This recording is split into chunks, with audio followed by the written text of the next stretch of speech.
मैं तो अपने नारायण की हो गई आप ही दासी रे।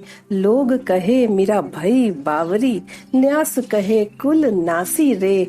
पग घुंघरू बांध मीरा नाची रे। तो दोस्तों, आप तो समझ ही गए होंगे कि आज हिंदी साहित्य की धारा में हम उस कृष्ण दीवानी भक्त कवि मीराबाई की बात करेंगे। हम सब जानते हैं कि मीराबाई बहुत बड़ी कृष्ण भक्त थी।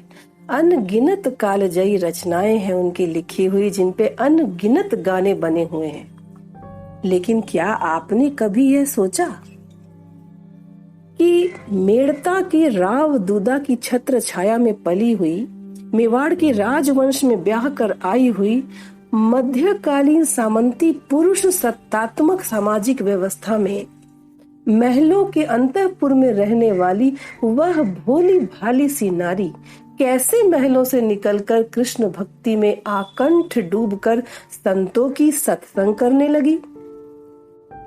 जिस राजस्थान में अलाउद्दीन को पद्मिनी का दर्पण बिंब दिखाना भी पाप समझा जाता था, उसी राजस्थान की एक विधवा सुंदरी राज परिवार की पारिवारिक सामाजिक व्यवस्था तथा कुल मर्यादा का उल्लंघन करके एक विद्रोहिणी नारी कैसे बन पाई?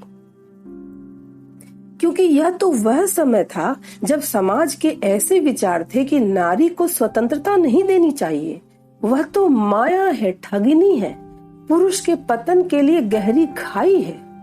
उसका कार्य, उसका कर्म तो सद्गृहिणी बनकर सबकी सेवा करना है और उसका धर्म है पति को परमेश्वर मानकर उसकी पूजा करना। और इन पुरातन पंथी रूढ़ियों से, सामाजिक विकृतियों से और अत्याचारों से मीराबाई भी मुक्त नहीं रह सकी थी।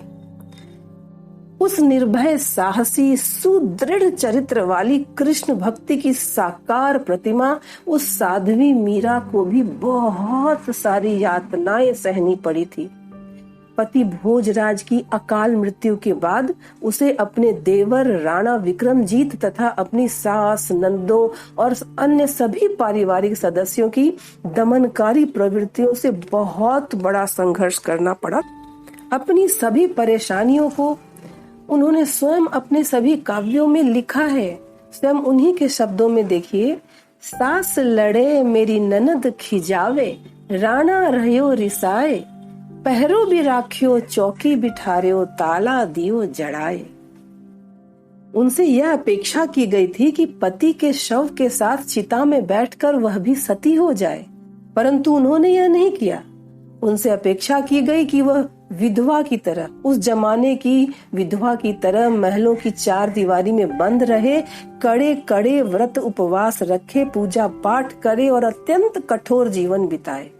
परंतु मीरा के स्वतंत्र आत्मगौरव व स्वाभिमानी व्यक्तित्व को यह स्वीकार्य नहीं था।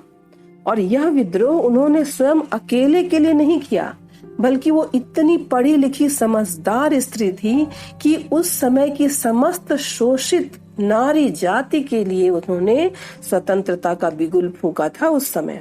और वह भजन कीर्तन में, सत्संग में अपना जीवन बिताने लगी। वह महलों से निकलकर मंदिरों में जाने लगी। और राणा कुल को यह सब नैतिकता के खिलाफ, कुल की मर्यादा के विरुद्ध लगा। उन्होंने अपने अत्याचार मीराबाई पर बहुत ज्यादा बढ़ा दिए। परंतु मीरा ने उन सभी विघ्न बाधाओं का, उन सभी दमन के उपायों का, उन सभी संकटों का बहुत धैर्य से सामना किया। यही नहीं, उन्होंने अपने पदों में राणा की प्रत्येक चाल का, प्रत्येक दुष्चक्र का, प्रत्येक छल कपट का भेद खोल के रख दिया। जैसे उनका एक पद सुनिए, मीरा मगन होए प्रभु के गुण गाए, सांप पिटारा राणा भेजियो, मीरा हाथ दियो जाए, नहाए धोए जब देखन लागी सालीग्राम गई पाए, विष का प्याला राणा भेजियो, इमरत दियो बनाए, नहाए धोए जब पीवन लागी हो गई अमर अचाए, शूल सेज राणा ने भेजी, दीजियो मीरा सुलाए, सांझ भई मीरा सोवन लागी, मानो फूल बिछाए, मीरा के प्रभु सदा सहाई, राघे विघ्न हटाए, भजन भाव में मस्त डोलती गिरधर पे बलि जाए। तो इस प्रकार मीरा ने राणा के प्रत्येक चाल का भेद खोला अपने हर पदों में। किस तरह से राणा ने उसको मारने के लिए विष का प्याला भेजा, सांप भेजा जहरीला, तेज शैया बिछाने के लिए बिछौने की जगह अंदर में जहरीले कांटे डाल के भेज दिए। लेकिन मीरा का ऐसा मानना है कि उन सभी चीजों से भगवान ने उसे बचाया। उनके प्रभु श्री गिरधर गोपाल श्री कृष्ण ने हमेशा उनकी रक्षा की, इसलिए वो हमेशा अपने प्रभु के गुण गाते रहती है। तो इस प्रकार जब उसने राणा के दुष्चक्रों का जब भंडा फोड़ करना शुरू कर दिया, तो बौखला कर राणा ने उसके चरित्र पर ही लांछन लगाया, उसको उल्टा कहकर समाज में बदनाम करना चाहा, लेकिन मीरा ने इसे भी हंसकर काट दिया। उन्होंने अपने पद में लिखा है, राणा जी माने या बदनामी लागे मीठी, कोई निंदो कोई बिंदो, मैं तो चलूंगी चाल अपूठी, मीरा रो प्रभु गिरधर नागर, दुश्मन जलो जा अंगीठी।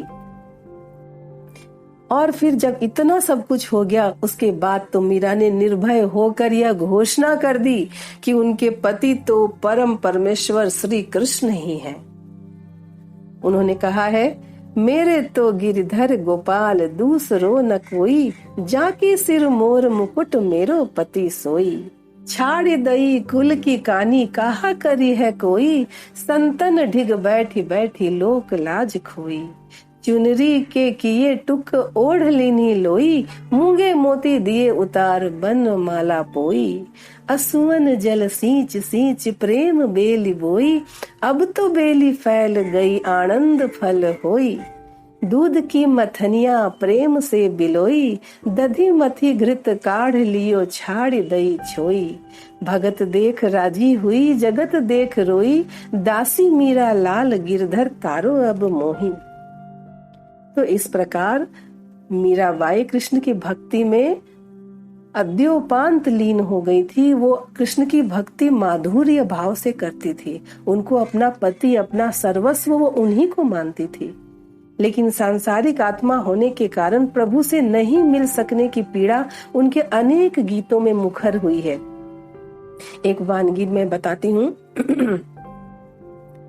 हेरी मैं तो दर्द दीवानी, मेरो दर्द न जाने कोई, सूली ऊपर सेज हमारी किस विध सोवन होए, और गगन मंडल पे सेज पिया की किस विध मिलना होए, घायल की गति घायल जाने जो कोई घायल होए, जौहरी की गति जौहरी जाने दूजा न जाने कोई, दर्द की मारी बन बन डोलू वैद मिल्या नहीं कोई, मीरा की प्रभु पीर मिटे जब वैद सांवलिया होए। तो मीरा को तो भगवान श्री कृष्ण मिलते नहीं थे, नहीं मिल पा रहे थे। ऐसे में वो उस भीलनी शबरी को याद करती है, जिसमें न कोई रूप रंग था, न वो कोई सामाजिक व्यवहार जानती थी, जंगलों में रहती थी, न उसने कोई वेद ऋचाएं पढ़ी थी। फिर भी अपने जूठे बेर खिलाकर भी उसने अपनी दिव्य भक्ति से प्रेम से राम को पा लिया, और वो चाहती थी कि उनको भी भगवान श्री कृष्ण के चरणों में ऐसी ही प्रीति प्राप्त हो जैसी शबरी की थी।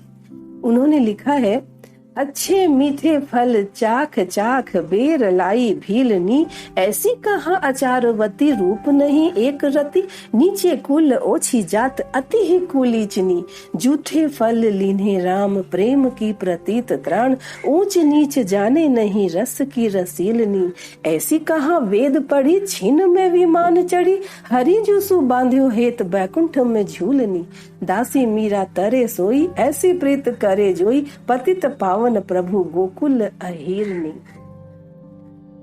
दोस्तों, कितना बताऊं, क्या क्या सुनाऊं। मीरा की भक्ति, उनका काव्य, उनका संघर्ष, उनके द्वारा उस काल में फूंका गया नारी स्वतंत्रता का शंखनाद, सभी कुछ अनमोल है, अगम है, अलभ्य है। मैं तो बस इतना ही कहूंगी कि आप लोग साइट पे जाइए, म्यूजिक के साइट पे, और मीराबाई के इन पदों को लता मंगेशकर की आवाज में सुनिए। आपको इतना आनंद आएगा आपको, तब समझ में आएगा कि कितनी महान कवित्री थी वो अपने जमाने की, और कितने संघर्षों से, उनके एक एक संघर्षों की गाथा उनके गीतों में छिपी हुई है। कितने संघर्ष पार करके वो बाहर आई हैं और अपना इतना सारा महाकाव्य हमारे लिए छोड़ के चली गई हैं, खजाना है। आप कृपया जरूर सुने, लता की आवाज में मीराबाई को जरूर सुने। धन्यवाद।